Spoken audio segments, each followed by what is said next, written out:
Sementara itu, berdasarkan data dari Dinas Tenaga Kerja dan Transmigrasi Sumsel, dua negara Asia, yaitu Malaysia dan Taiwan, menjadi tujuan favorit bagi para TKI asal Sumsel untuk bekerja.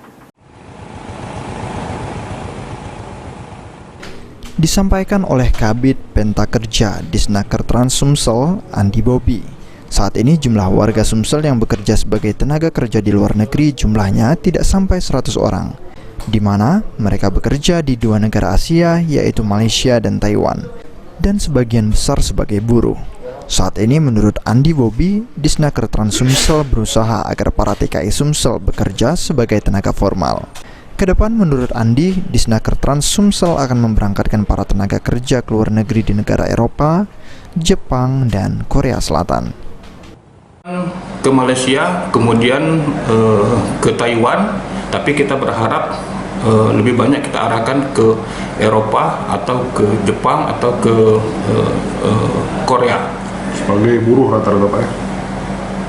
Kalau bisa jangan lagi, lebih baik kita mencari yang formal karena banyak sekali yang formal itu dibutuhkan di negara-negara kita. Sejauh ini, Kabupaten Oki dan Ogan Ilir menjadi kabupaten penyumbang tenaga kerja ke luar negeri terbanyak dari Sumatera Selatan. Firman Hidayat, PAL TV.